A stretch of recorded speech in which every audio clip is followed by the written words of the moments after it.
আসসালামু আলাইকুম রহমতুল্লাহ। আজকে আমরা গতদিন আমরা প্রচুরক দেখেছিলাম। আজকে মধ্যক সংক্রান্ত আলোচনা দেখব, যা আছে মনে করেন এমসিকিউ বা সৃজনশীলের জন্য। তো মধ্যক বিষয়টা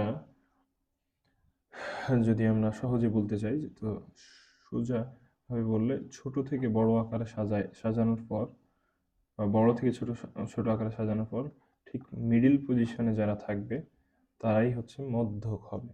মধ্যের পজিশনে যে উপাত্তগুলো থাকবে, এবং উপাত্তের ক্রমানুসারে সাজালে, ক্রমানুসারের কথার মানে হচ্ছে বড় থেকে ছোট বা ছোট থেকে বড়, যে উপাত্ত ঠিক মাঝখানে থাকে সেগুলো হবে উপাত্তগুলোর মধ্যক। তো এখানে একটু কথা আছে, জোড় সংখ্যক উপাত্ত থাকতে পারে, বিজোড় সংখ্যক উপাত্ত থাকতে পারে। তো সাজাতে হয়, মধ্যকের জন্য সাজাতে হয়, এটা মাস্ট, সাজানোই লাগবে। যেমন এখানে সাজানো নাই, আমরা ওইটা কি লেখা আছে ওটা পরে আসছি।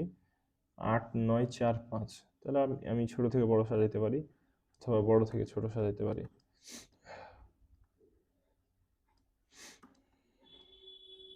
4 5 8 9, তাহলে বলেন তো মিডিল পজিশনে কোনো সিঙ্গেল কেউ নাই, কারণ এদিকে একটা যদি ধরি, এদিকেও একটা ধরি, তাহলে মিডিলে কয়জন আসছে? 2 জন। তাহলে যদি 2 জন চলে আসে মিডিলে, অর্থাৎ জোড় সংখ্যক উপাত্ত থাকলে মিডিলে 2 জন আসবেই, তখন মধ্যক হবে, তখন এদের মধ্যক হবে ওদের 2 জনের গড়, অর্থাৎ ওদের 2 জনকে যোগ করে 2 দিয়ে ভাগ। 5 8 কত? 13। 13কে 2 দিয়ে ভাগ করলে হয় 6.5, তাহলে মধ্যক হচ্ছে 6.5। তাহলে উপাত্ত সংখ্যা যদি জোড় সংখ্যক হয়, মধ্যে আসবে 2 জন, সাজানোর পর ওই 2 জনকে যোগ করে 2 দিয়ে ভাগ করলে উপাত্ত পাওয়া যাবে, মানে ওই উপাত্তগুলোর মধ্যক পাওয়া যাবে। কথা শেষ। ওই কি লেখা আছে পরে আসতেছি। এখন দেখেন তো এটা কি সাজানো আছে? না। অনেকে ভুল করে কি, এই যে মধ্যে যেটা আছে সেটাই মধ্যক, এই যে মধ্যে 4 আছে 4ই মধ্যক। না, 4 মধ্যক নয়, কারণ সাজানো নাই। আচ্ছা চলেন বড় থেকে ছোট আকারে সাজাই এবার। তো বলেন তো এবার কে মধ্যে আছে? 4 আছে। 4 আছে না 8 আছে? 8 আছে। তাহলে এখন মধ্যক হচ্ছে 8। এখন আমাদের মধ্যক হচ্ছে 8। যদি বিজোড় সংখ্যক উপাত্ত থাকে তাহলে মধ্যে একজনই থাকবে, আর যদি জোড় সংখ্যক উপাত্ত থাকে তাহলে মধ্যক থাকবে কয়জন? 2 জন। আচ্ছা,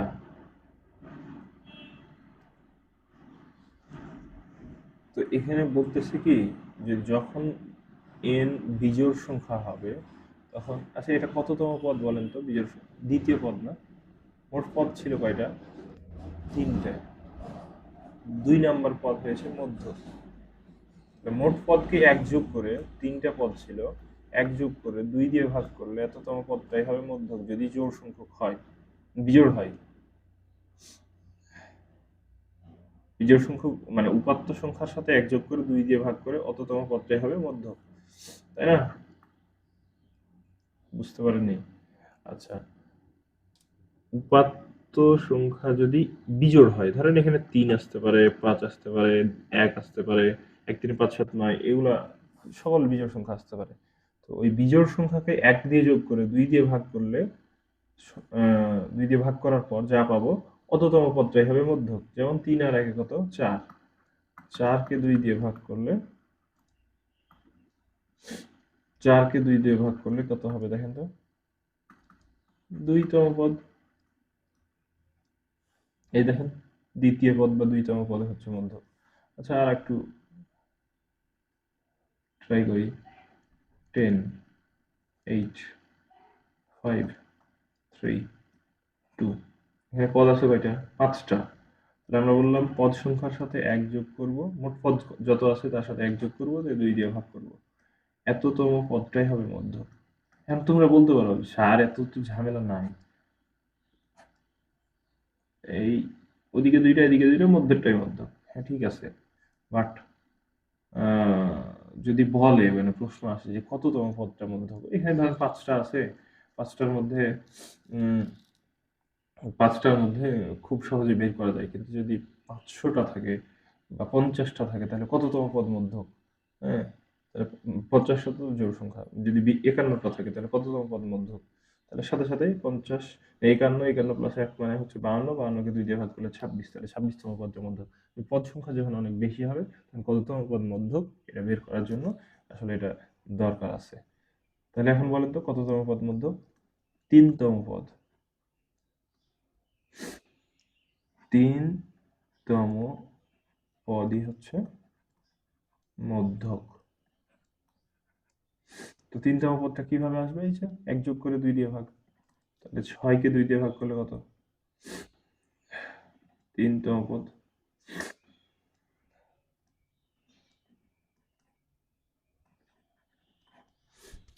বুঝলেন? এই তো আর কি 3তম পদ। বাংলা ইংরেজি হয়ে যাচ্ছে। আচ্ছা যাই হোক, তাহলে বিজোড় সংখ্যক থাকলে 1 যোগ করে 2 দিয়ে ভাগ করলে পাওয়া যায়। আর যদি জোড় সংখ্যক থাকে তাহলে অর্ধেক আর অর্ধেকের 1 বেশি। তাহলে 4টাকে 2 দিয়ে ভাগ করলে কত? 4কে 2 দিয়ে ভাগ করলে 2, 2তম পদ হবে আর তার পরের পদটাই হবে 2 প্লাস 1। তাহলে 4কে 2 দিয়ে ভাগ করলে সেই পদটা নিব, তার সাথে 1 যোগ করে ওই পদটা নিব। এই জন্য বলছে n/2, মানে পদ সংখ্যা যদি n হয়, যদি n যখন জোড়, তাহলে n/2 তম পদ আর n/2 প্লাস 1 তম পদ এদের যোগ যোগ করে 2 দিয়ে ভাগ, ওদের গড় আর কি। ঠিক আছে, তাহলে এটাও মোটামুটি বুঝলাম। যদি না বুঝি, এখানে পদ সংখ্যা কয়টা? 4টা। আচ্ছা যদি 6টা, 4টা, তাহলে 4/2 এততম প্লাস 4/2 প্লাস 1 তম, এদেরকে 2 দিয়ে ভাগ। 4কে 2 দিয়ে ভাগ করলে কত? 2, 2তম পদ। আর ওটা হচ্ছে 2 প্লাস 1 3তম পদ। ঠিক আছে না?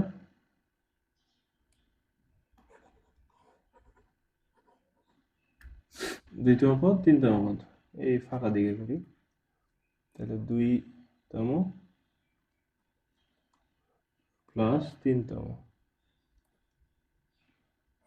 একে 2 দিয়ে ভাগ। 2তম পদ হচ্ছে 5 আর 3তম পদ হচ্ছে 8। 5 8 13, 13কে 2 দিয়ে ভাগ করলে হয়ে যায় 6.5। এই তো, ঠিক আছে। পরের স্লাইডে যাচ্ছি আমরা। তাহলে বলতেছি 1 থেকে 22 পর্যন্ত স্বাভাবিক সংখ্যাগুলোর মধ্যে 3 দ্বারা বিভাজ্য সংখ্যাগুলোর মধ্যক কত? 1 থেকে 22 পর্যন্ত 3 দ্বারা বিভাজ্য, তাহলে কে কে আছে বলেন তো? 3, 6, 9, 12, 15, 18, 21, এরা 3 জন, 6 জন,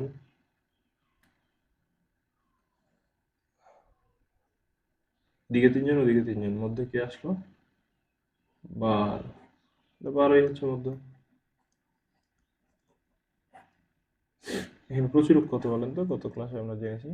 ওর প্রচুরক আছে? নাই। প্রচুরক নাই,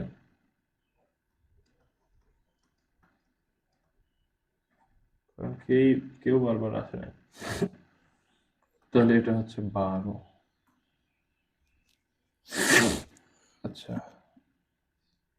এখন শ্রেণীবিন্যস্ত উপাত্তের জন্য গড় নির্ণয়ের সূত্র, মানে এখন এটা অবিন্যস্ত ডাটা ছিল, বিন্যস্ত ডাটা যদি থাকে মানে সহকারে থাকে, তখন আমরা কি করব?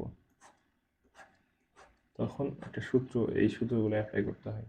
এই অধ্যায়ে গড় নির্ণয়ের দুটো সূত্র আছে, দুটো তিনটা আছে, তো বেশিরভাগ একটা আসে আর কি, একটা এমসিকিউর জন্য আসে, একটা এমসিকিউর জন্য। গড়ের 2টা সূত্র মানে পড়লেই হয়। আর গড়ের 2টা, প্রচুরকের একটা, এই যে মধ্যকের একটা। সূত্রটা কি? মধ্যক হচ্ছে L+n/2 - fc × h divide by fm।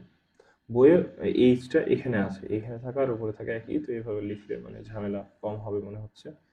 মধ্যক শ্রেণী যে শ্রেণীতে অবস্থিত সেই শ্রেণীর নিম্নমান। আচ্ছা আচ্ছা, মধ্যক শ্রেণী যে শ্রেণীতে অবস্থিত সেই শ্রেণীর নিম্নমান। মধ্যক শ্রেণীর পূর্ববর্তী শ্রেণীর যোজিত গণসংখ্যা, মানে ক্রমযোজিত গণসংখ্যা।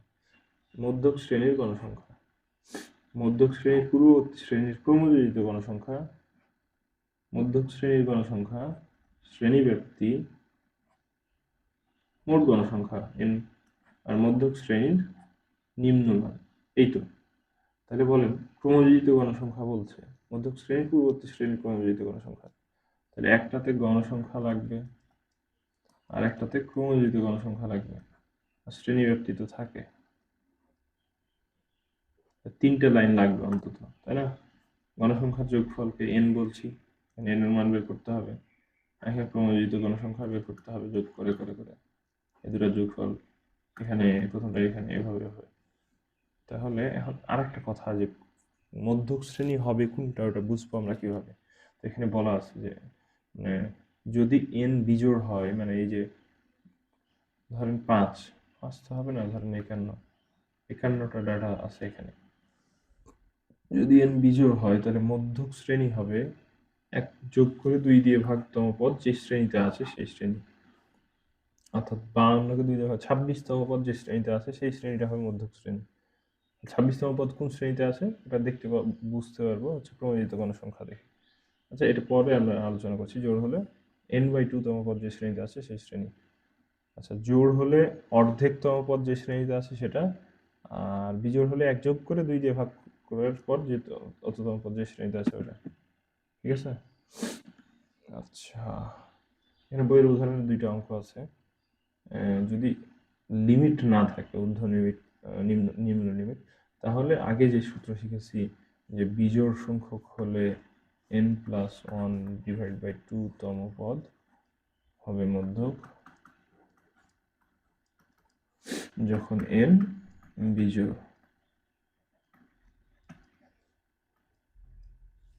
তো বলেন তো এখানে গণসংখ্যার যোগফল কত? মোট গণসংখ্যা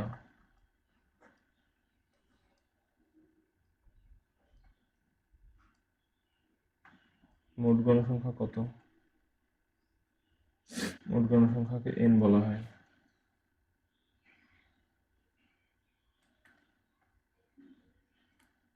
মোট গণসংখ্যা n = 6 × 10, 22, 22 আর 16, 38, 38 আর 8 46, 38 আর 8 46 আর 5 51।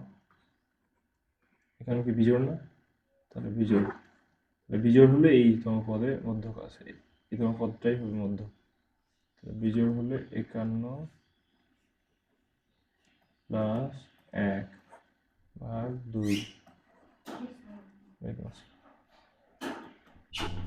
এততম পদ, অর্থাৎ 52/2 তম পদ।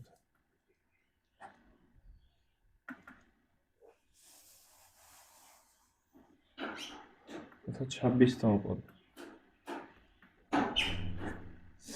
26তম পদ। তাহলে বলেন এখন 26তম পদ কোথায় আছে? 26তম পদ কোথায় আছে? এর জন্য আমাদের ওই ক্রমযোজিত গণসংখ্যা লাগবে। ঠিক আছে, এখানে একটা লাইন করতে হবে খাতায়।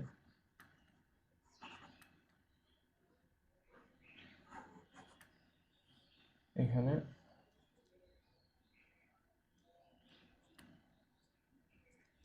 ক্রমযোজিত গণসংখ্যার জন্য আরেকটা লাইন লাগবে। এখানে 4, 4, 6, 10, 10 আর 12, 22, 22 আর 16, 38, 38 আর 8, 46, 46 আর 5 51, তাই না? এটা হচ্ছে ক্রমযোজিত গণসংখ্যা। এখানে যেটা আসবে সেটাই হচ্ছে আমাদের কিসের মান? n এর মান, অর্থাৎ টোটাল যোগফলটা লাস্টে পাওয়া যায় বলেছিলাম।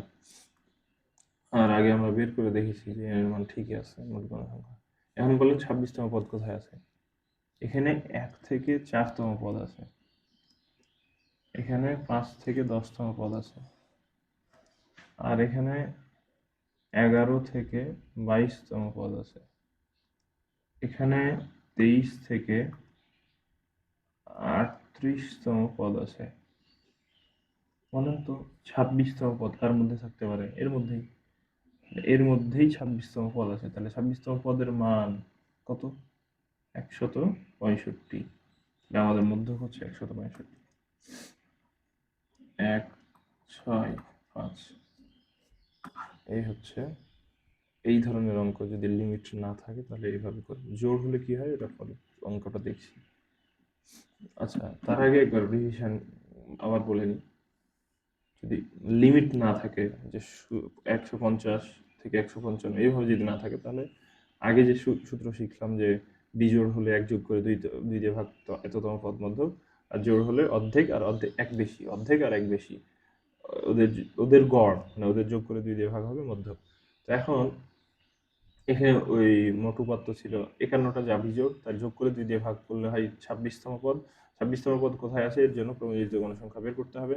তো দেখলাম যে এই 38 এর মধ্যে 26তম পদ আছে, অর্থাৎ এটাই হচ্ছে আমার মধ্যক শ্রেণী। এই ভ্যালু এই শ্রেণীতে উচ্চতা হচ্ছে কত? 165। এখানে যদি শিক্ষার্থীর গণসংখ্যা নিবেশন সারণী দেওয়া আছে, অর্থাৎ মধ্যের ভ্যালু কত? 165 সেন্টিমিটার। আচ্ছা, 60 জন শিক্ষার্থী গণিতে প্রাপ্ত নাম্বার দেওয়া আছে। এখন মধ্য বরাবর কারা এই নাম্বার পেয়েছে আর কি, মধ্যক কত নির্ণয় করতে বলতেছে। এখন বলেন, তার আগে ক্রমযোজিত গণসংখ্যা যেহেতু লাগবে, ক্রমযোজিত গণসংখ্যা গণসংখ্যা তো এটা 2 আর 4 কত? 6, 6 আর 4 10, এই দুটা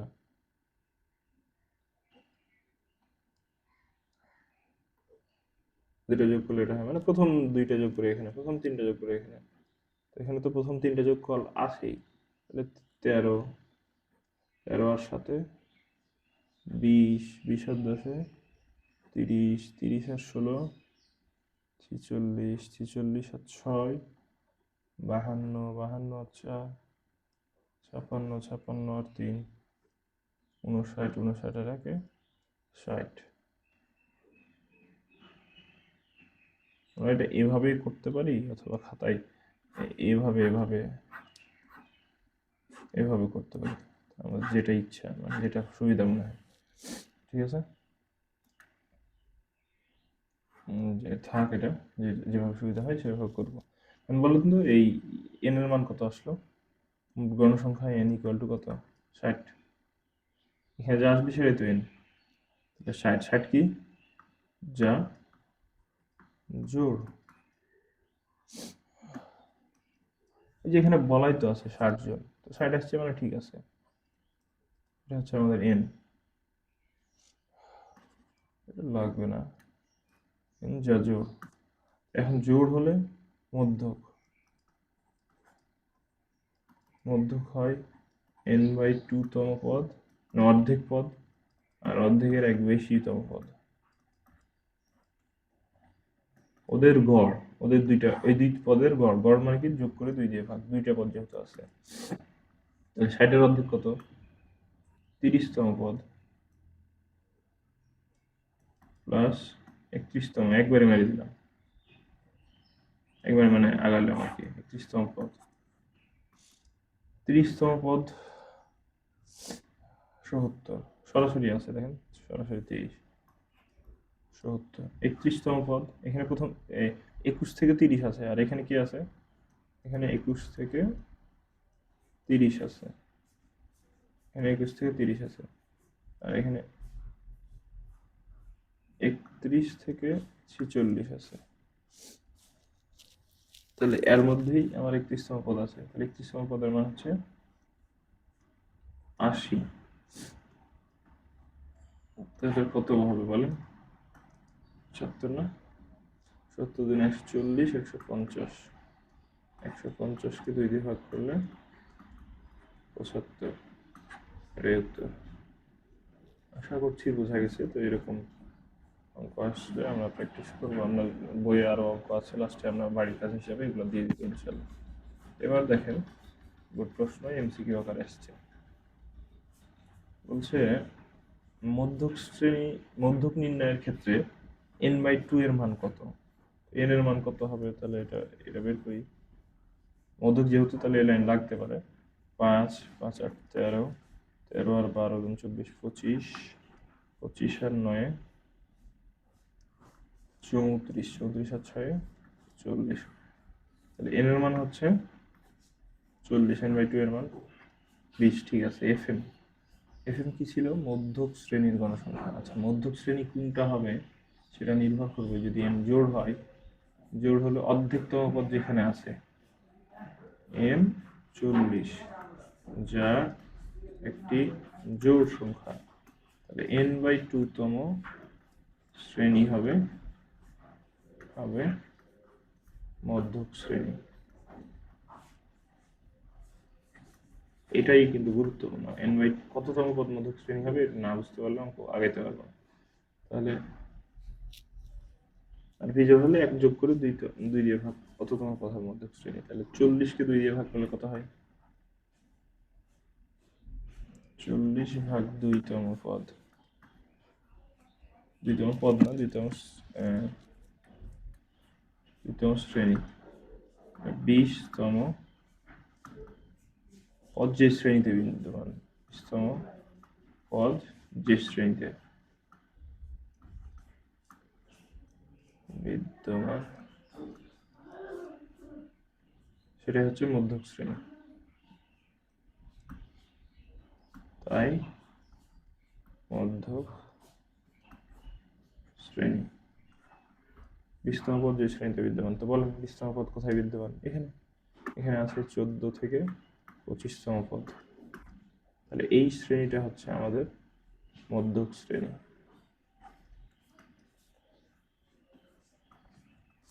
এটা বুঝেন, আর মানে এই সূত্র দিয়ে যে অঙ্ক করে ওটা বুঝে যাবেন। মধ্যক শ্রেণী। এখন বলেন তো, মধ্যক শ্রেণীর গণসংখ্যা 12। হ্যাঁ, 12 এফএম। ঠিক আছে। বলছে মধ্যক শ্রেণী, ইএফসি মানে কি? মধ্যক শ্রেণীর পূর্ববর্তী শ্রেণীর ক্রমযোজিত গণসংখ্যা। কিউমুলেটিভ ফ্রিকোয়েন্সি ইংলিশ নাম হচ্ছে ক্রমযোজিত গণসংখ্যা। আর এটাকে বলা হয় এফআই দ্বারা প্রকাশ করা হয়। এফআই ক্রমযোজিত গণসংখ্যা। মধ্যক শ্রেণী পূর্ববর্তী শ্রেণীর ক্রমযোজিত গণসংখ্যা কত? মধ্যক শ্রেণীর ক্রমযোজিত গণসংখ্যা 25, তার আগের শ্রেণীর ক্রমযোজিত গণসংখ্যা 13, কিন্তু এরা বলছে 15। আসলে হবে কত? 13। তাহলে 1 আর 2 ঠিক, এই নাম্বার ঠিক। এবার লাস্ট এরকম একটা অঙ্ক প্রচুর আসে, মধ্যক আর গড়, সংক্ষিপ্ত পদ্ধতিতে গড়, যে কোনো একটা আসবে আর একটা চিত্র আসবে খ আর গ এর জন্য। দেখেন এই অঙ্কটা কতবার এসেছে। 60 জন শিক্ষার্থীর রচনায় প্রাপ্ত নাম্বারের গণসংখ্যা নিবেশন সরণি দেওয়া আছে। আমরা ক্রমযোজিত গণসংখ্যা বের করে ফেলি, কারণ আমরা জানি ক্রমযোজিত গণসংখ্যা লাগে। এখানে হবে 6, 6 আর 9 যোগ করে, এখানে হবে 6 আর 9 যোগ করে কত হয় বলেন? 15। 15 আর 11 হচ্ছে 26।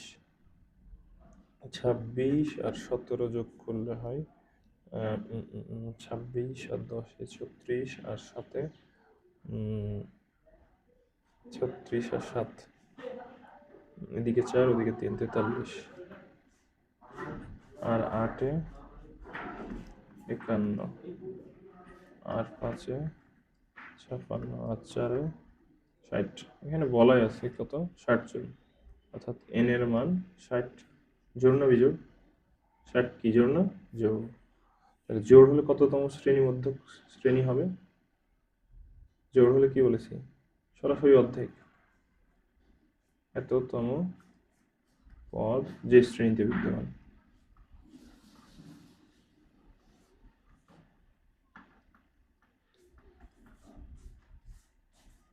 পদ যে শ্রেণীতে বিদ্যমান মধ্যক শ্রেণী হবে।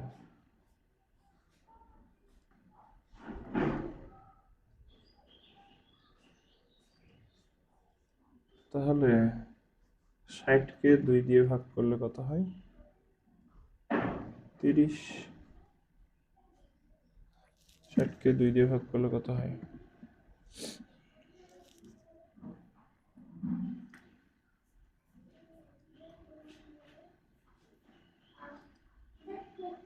30তম পদ যে শ্রেণীতে বিদ্যমান, ঠিক আছে।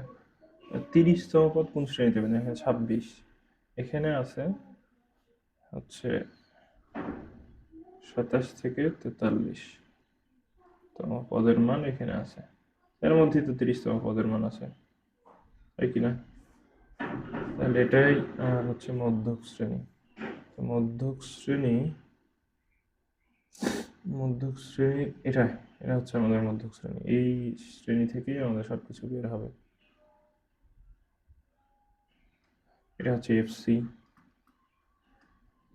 এটা হচ্ছে এল,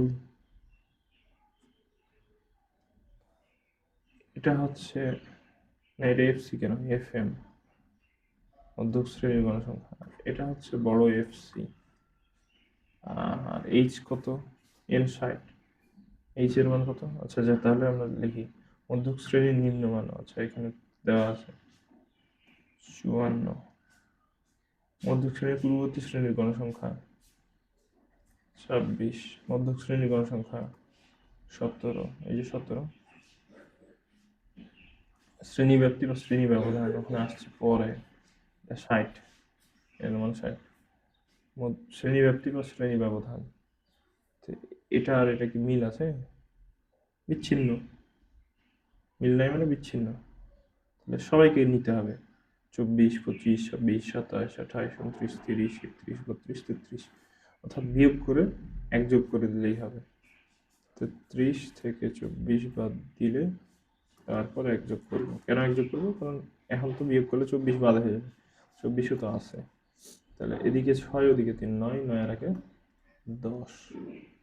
যখন বিচ্ছিন্ন হবে তখন এক যোগ করবো, যখন বিচ্ছিন্ন হবে না তখন এক যোগ করবো না। বিচ্ছিন্ন কখন? যখন এই দুইটা অমিল থাকবে, আলাদা, এক পরে শুরু হবে। আর যখন একই থাকবে তখন এটা অবিচ্ছিন্ন, মানে লেগে আছে, অ্যাটাচড। এল এর মান কত?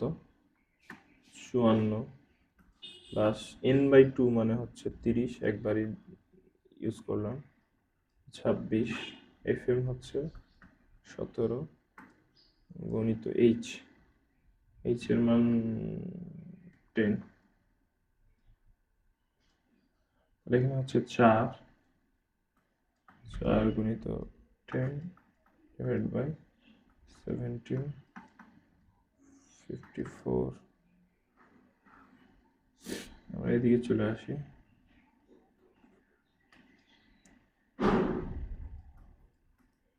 তাহলে মধ্যক হচ্ছে 54, 4×40কে 17 দিয়ে ভাগ। এগুলো লাইন গ্যাপ দিতে পারেন, এক লাইনে উত্তর, মানে 1-2 লাইন করার পর উত্তর ক্যালকুলেটর ইউজ করে বসাই দিলেও হবে। তাহলে 40কে 17 দুগুণ 34, আর ওদিকে 6/17, 17 হয়। 40/17,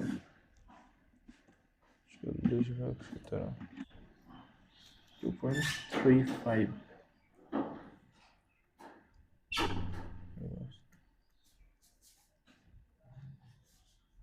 352 ছিল, যেহেতু 2 ছোট, 5 বা 5-এর বড় না, তাই যোগ হবে না। আচ্ছা 54 আর 2 কত? 56, 56.35। বুঝছেন কি বললাম? আসন্ন মান আর নির্দিষ্ট মান। আমি 2 ঘর নিয়েছি, তার 2 ঘর, তৃতীয় ঘরে কি ছিল? 2। তাহলে 2 যেহেতু ছিল, তাহলে এই ঘরে এক যোগ হবে না। এখানে যদি 5 বা 5-এর বেশি হতো তাহলে এক যোগ হতো। 2 ঘর কেন নিলাম? ইচ্ছা, আপনি 4 ঘর নিতে পারেন। তো সাধারণত এখানে 2 ঘর, 3 ঘর, 2 ঘরই বেশি দেখা যায়, ঠিক আছে। তাহলে মধ্যম হচ্ছে 56.35। তাহলে এই সূত্র দিয়ে অঙ্ক মাস্ট আসেই। তাহলে এই সূত্রের অঙ্ক আমি বেশি বেশি প্র্যাকটিস করব। আর এটাও তো একই সূত্র ছিল, এরকম মানে ছকাকারে আছে, কিন্তু লোয়ার লিমিট আপার লিমিট নাই, মানে নিম্নমান উচ্চমান ঊর্ধ্বমান নাই।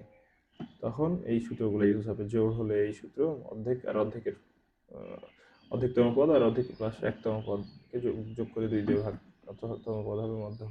আর যদি বিজোড় হয় অর্ধেক মানে অর্ধেক না, যদি বিজোড় হয় তাহলে 1 যোগ করে 2 দিয়ে ভাগ করলে এততম পদ হবে মধ্যক। আর কততম পদে মধ্যক রয়েছে এই জিনিস দুইটা গুরুত্বপূর্ণ, অনেকে ভুল করেন। তাহলে বিজোড় হলে 1 যোগ করে 2 দিয়ে ভাগ করার পর অততম পদ হবে মধ্যক, আর যদি জোড় হয় তাহলে অর্ধেকতম পদ হবে, যে অর্ধেকতম পদ যে শ্রেণীতে বিদ্যমান সেটাই হবে মধ্যক। আর প্রথম দিকে পড়লাম এই তো, যদি অবিন্যস্ত ডাটা থাকে মানে তখন ওটাকে ছোট থেকে বড় আকারে সাজাবো বা বড় থেকে ছোট আকারে সাজাবো, মধ্যে যে থাকবে সেটাই মধ্যক। কিন্তু জোড় সংখ্যক হলে মধ্যের 2 জনের গড় হবে মধ্যক, অর্থাৎ মধ্যের 2 জনকে যোগ করে 2 দিয়ে ভাগ করলে যেটা আসবে সেটাই হবে মধ্যক। তো ওটা একটা সূত্র আকারে প্রকাশ করা যায়। বিজোড় হলে 1 যোগ করে 2তম পদটা হবে মধ্যক, আর জোড় হলে অর্ধেক আর অর্ধেকের পরের পদ তাই 1 যোগ, এই 2টা পদের যোগফলকে 2 দিয়ে ভাগ করলে অর্থাৎ ওই 2 পদের গড় হবে মধ্যক। এগুলো ছিল আজকের লেকচারে। আর লাস্ট আপনাদের অনুরূপ অঙ্ক বইয়ের থেকে 12 ক খ, এটা হয়তো সৃজনশীল। তাহলে বইয়ের সৃজনশীলগুলো কিন্তু গুরুত্বপূর্ণ, মাঝে মাঝে হুবহু উঠিয়ে দেয়। আর এগুলো হয়তো এমসিকিউ, এটা এই দুইটা হয়তো ওই যে কিছু এমসিকিউ আছে আর কিছু সরাসরি অঙ্ক আছে, এগুলো আপনারা দেখবেন। অনুরূপ অঙ্ক এগুলো এই লেকচার দেখলে এই অঙ্কগুলো ইনশাল্লাহ পেয়ে যাবেন। আসসালামু আলাইকুম রহমতুল্লাহ, দেখা হবে ইনশাল্লাহ পরের কোনো ভিডিওতে। আসসালামু আলাইকুম।